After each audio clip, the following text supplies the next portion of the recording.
নমস্কার বন্ধুরা, মঞ্জু কিচেন হাউজে আপনাদের স্বাগত। আর প্রচণ্ড পরিমাণে গরম পড়েছে। এই গরমে কিন্তু একটু হালকা ধরনের খাবার কিন্তু বেশি খেতে ভালো লাগে, সে যাই রান্না করো। তো আমি কম মশলায় হালকা করে দুটো রান্না আপনাদের কাছে শেয়ার করব। সেটা হচ্ছে এই যে এখানে নিয়েছি জ্যান্ত কই মাছ, এই যে হাঁড়িতে আছে। আর এই যে কুমড়ো শাকের ডাঁটা, এই ডাঁটা দিয়ে আলু দিয়ে একদম কম মশলায় হালকা করে রান্না করব। আর তার সাথে থাকবে এই যে লাল আলু নিয়েছি, আর এই যে কিছুটা নিম পাতা নেওয়া হয়েছে, গাছ থেকে পেরে নিয়ে আসা হয়েছে। এই নিম পাতা দিয়ে ভর্তা করব। আপনারা পুরো ভিডিওটা কিন্তু দেখবেন অবশ্যই।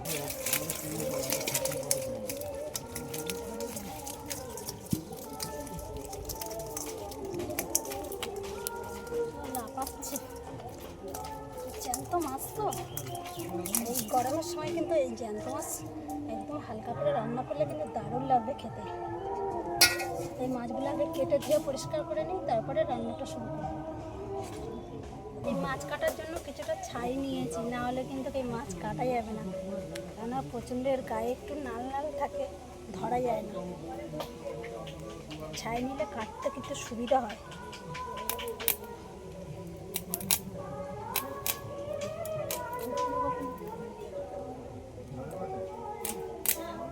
কই মাছের না পেটে ডিম হয়েছে, কি সুন্দর, কিন্তু দেখতে কি সুন্দর লাগছে, খেতে কিন্তু দারুণ লাগে। একটু এই মাছগুলো এরকমভাবে ছিঁড়ে নেবো, তাহলে ভাজতে গেলে সুবিধা হবে, এর মধ্যে মশলাও ঢুকবে, খেতে ভালো লাগবে।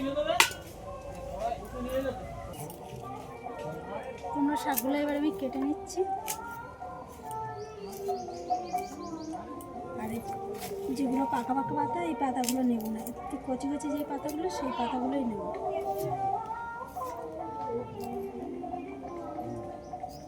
নুন জ্বালিয়ে কড়াই বসিয়ে দিয়েছি, কড়াইয়ের মধ্যে কিছুটা জল দিয়ে এবার আলুগুলো, এই যে লাল আলুগুলো এরকম ছোটো ছোটো করে কেটে নিয়েছি, খোসা ভালো করে ছাড়িয়ে ধুয়ে নিয়েছি।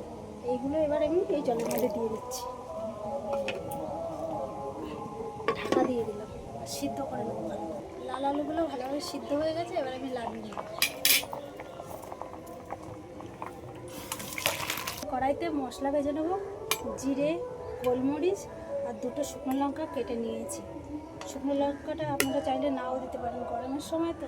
এগুলো খালি কড়াইতে এবার ভেজে নেব।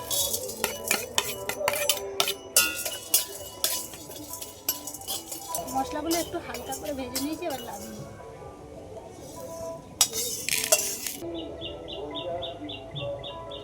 এবার মাছগুলো ভেজে নেব। মাছ ভাজার জন্য কড়াইতে সরষের তেল দিয়ে দিলাম। মাছের লবণ আর হলুদ মাখিয়ে নিচ্ছি।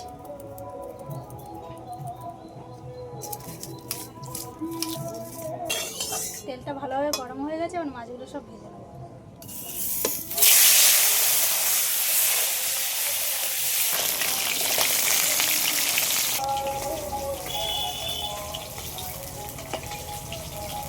আলুগুলো আগে একটু হালকা করে ভেজে নেব।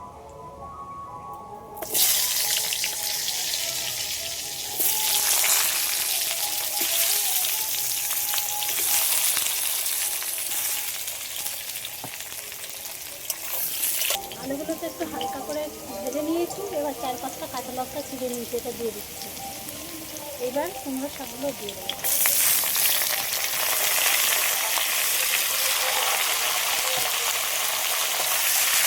কুমড়ো শাকটা দেওয়ার পরে সব কিছু লবণ দিয়ে দিচ্ছি, হলুদের গুঁড়ো।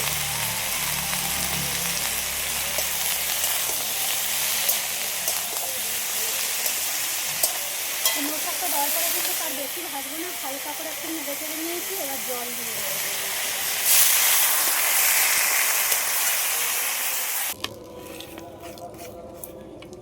মশলাগুলো এবার বেটে নেব।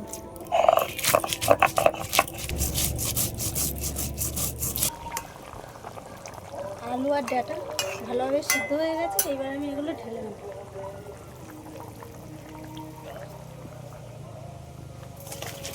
কড়াইতে সরষের তেল দিয়েছি, তেলটা কিন্তু গরম হয়ে গেছে, এবার পাঁচফোড়ন দিয়ে দিচ্ছি। ফোড়ন দিয়ে দিচ্ছি টমেটো কুচি।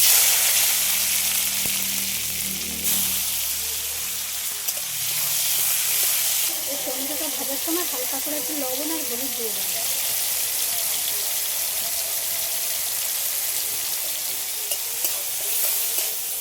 টমেটোটা ভাজতে ভাজতে পুরো গলে গেছে। এবার আমি দিয়ে দেবো এই যে লাগিয়ে রেখেছি তরকারিটা, এটা দিয়ে একই সাথে দিয়ে দেবো ভেজে রাখা মাছ। মাছটা দেওয়ার পরে 2 মিনিট মতো একটু ফুটিয়ে নিচ্ছি সব একসাথে। এবার যে ভাজা মশলাটা বেটে রেখেছি এটা দিয়ে দিচ্ছি। আর এই মশলাটা দেওয়ার পরে কিন্তু বেশি জাল দিলে হবে না, একটু লাগিয়ে নিতে হবে। তরকারি হয়ে গেছে, এবার আমি লাভিয়ে নিলাম। নিম পাতাগুলো ভালো করে ধুয়ে আর পরিষ্কার করে নিয়েছি। এবার আমি এই উনুনের মধ্যে দিয়ে পুড়িয়ে নেব।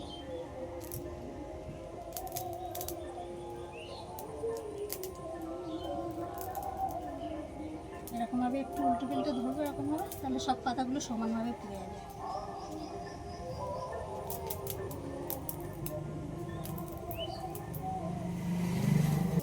নিম পাতাগুলো তো সব পোড়ানো হয়ে গেছে, এবার সব আমি ছাড়িয়ে নেবো এইভাবে।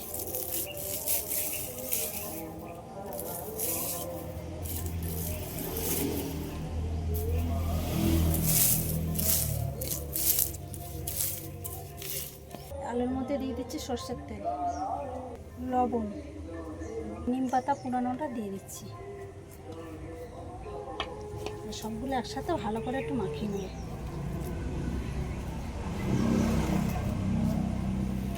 গরমে সুন্দর দুটো রেসিপি বানালাম, খেতে কিন্তু দারুণ লাগবে। আপনারা বাড়িতে এইভাবে ট্রাই করবে একবার। আর আমার এই ভিডিওটা যদি আপনাদের ভালো লেগে থাকে, লাইক কমেন্ট শেয়ার করে বন্ধুদের পাশে থাকবেন। আবারও দেখা হবে পরবর্তী ভিডিওতে।